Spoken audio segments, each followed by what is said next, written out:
Hello everyone and welcome to another Marvel Legends review. In today's video I'm taking a look at the latest Legends Build-A-Figure Kingpin wave. Back of the box we have Spider-Man with his bio and the selection of all the other figures in the line, as well as the Build-A-Figure Kingpin. Honestly cannot wait for that. And this seems to be the norm now for the Marvel Legends as they get released. They're now part of a two-tier clamshell system.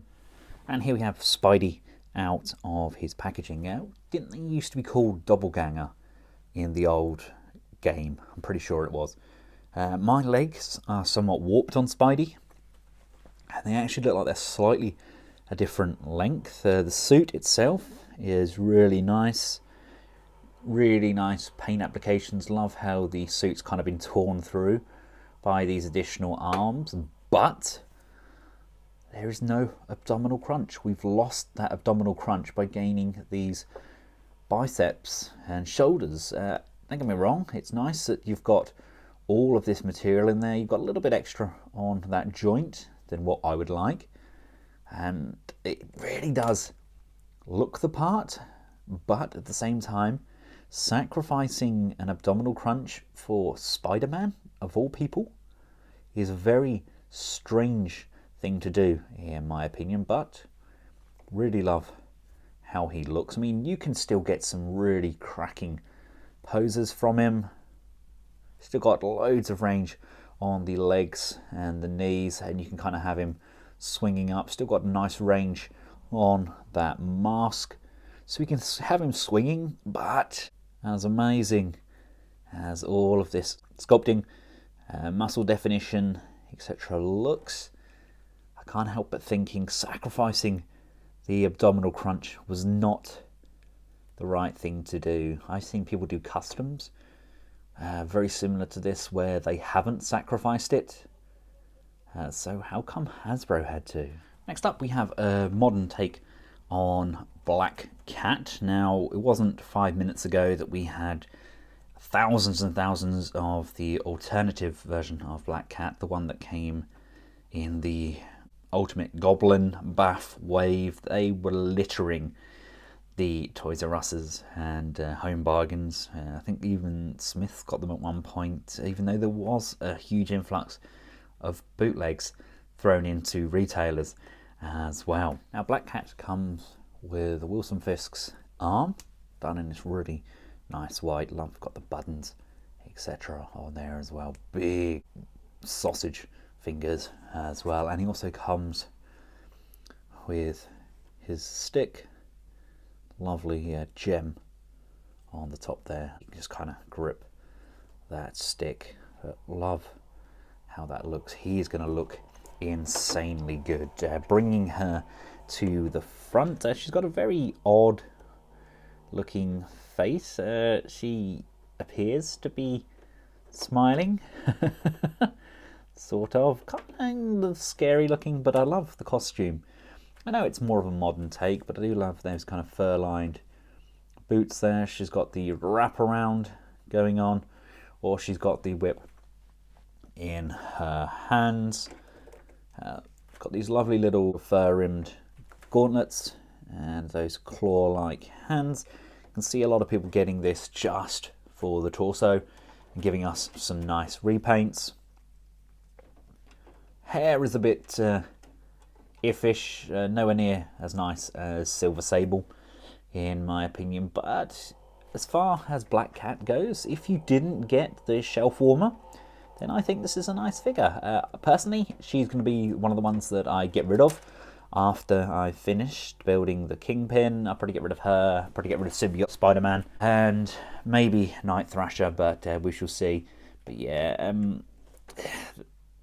don't really think there was a need for this figure. I know people do like their repaints, but there's just something about that face that seems so off to me. Next up, we have the genetically engineered Thomas Fireheart, aka Marvel's Puma. Now, Puma comes with Wilson's ridiculously large torso and waistcoat. I mean, this is nigh on as big as the Blob's torso. You know, it is a really substantial piece. Loving the purple on the tie that as well. I mean, you can just see he is going to be an absolute beast of a figure. Now, Puma, in my opinion, is one of the strongest from the line. I absolutely adore that face sculpt. That is incredible. Love the feathers on the back there, kind of tooth necklace going on. He's got his belt on there, and again we've got feathers. Absolutely love how he looks. We've got some of the fur going on around the feet, very much like what we got on the Sasquatch Bath, but the paint on the hair and on that face especially really is above and beyond. He looks exceptional. You've got a really nice abdominal crunch on there, so you can get some really feline looking poses, really natural bends on the knee. We have a cut above the boots. This is actually an additional layer that goes up and over, so we can move the feet underneath the fur as well, which I think was a sensible move as opposed to having it all one big sculpted piece. But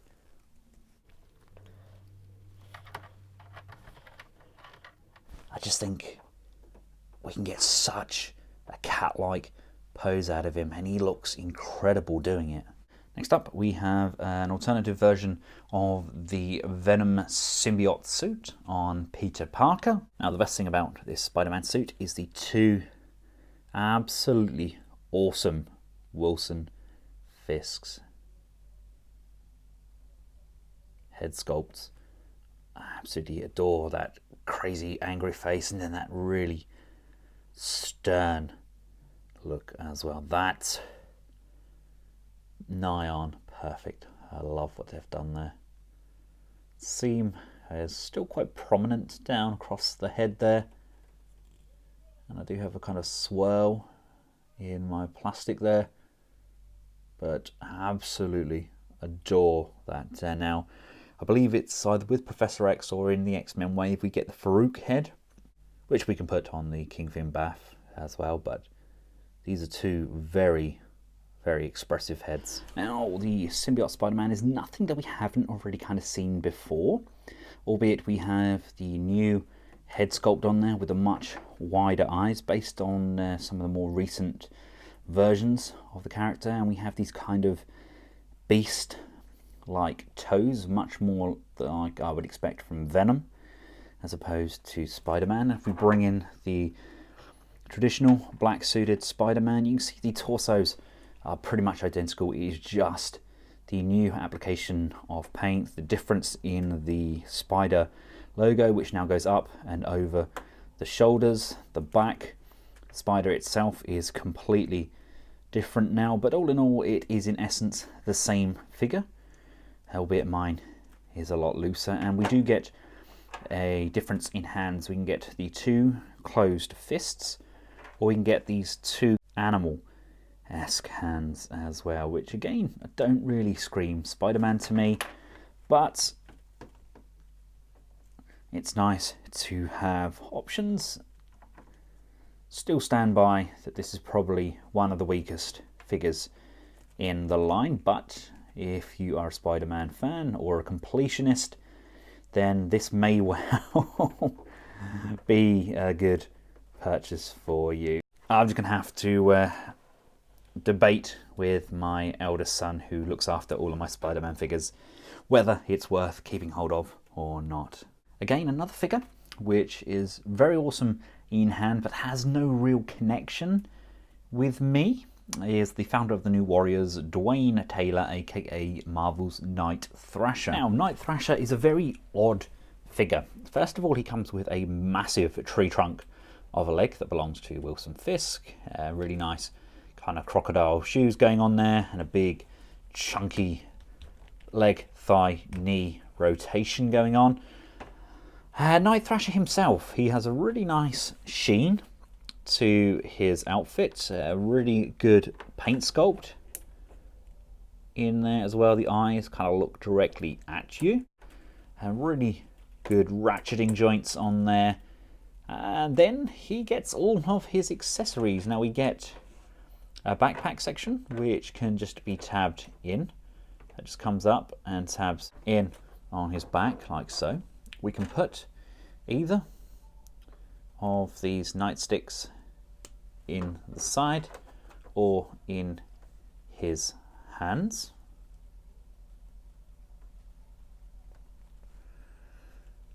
And he also comes with a skateboard, because what vigilante would not be complete without a skateboard? And the skateboard can just attach to the back like so.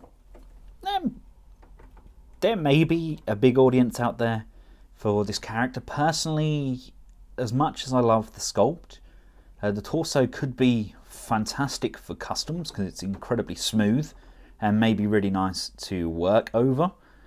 But I can't help but think some of these figures they've just kind of chucked together, thinking, oh, that might not shift on its own, let's put it in the Kingpin wave, so you kind of have to buy it to get yourself a Kingpin.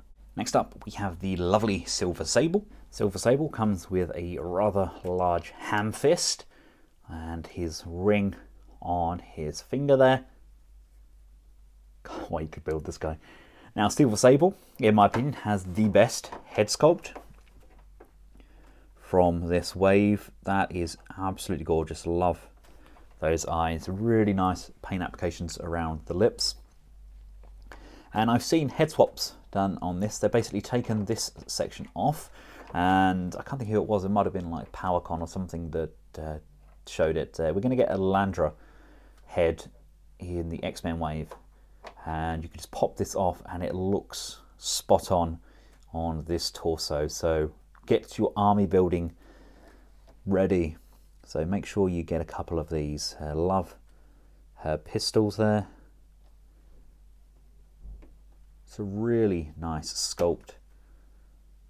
And again, we do only get the single jointed arms, but she just looks incredibly well done. Love the difference in shades. A little bit of swirling on my paint there.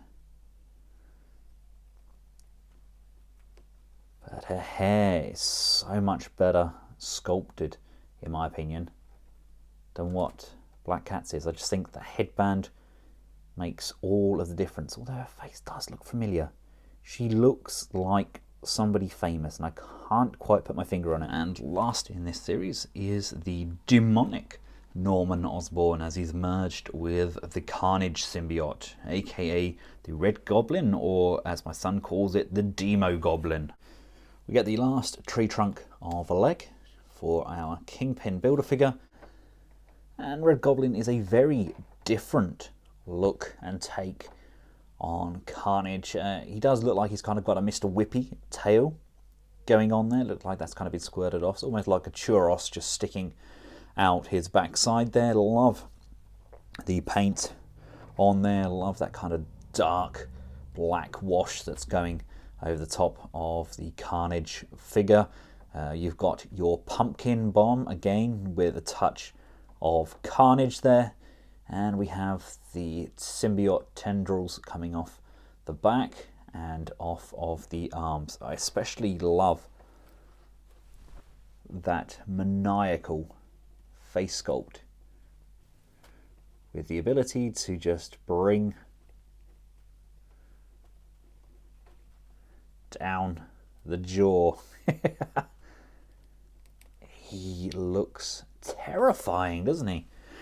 Quite surprised we didn't get a pumpkin glider with this Carnage. I thought he still used a glider at this point, unless he got wings. I can't remember. I'm sure he had a glider. It's been a long time since I read the books, but I don't think we've got many original parts here. We've got the basic Carnage body there, but of course we get the newly sculpted head, and we get this big tail, which I think this is the first time they've used this Mr. Whippy tail.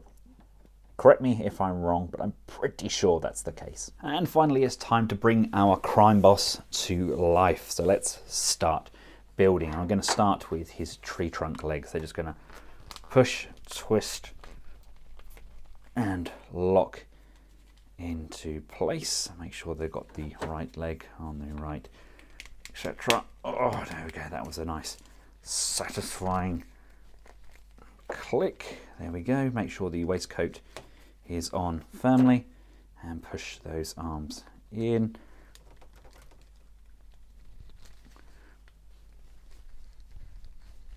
There we go. And same with this side. Just give that a push, push, and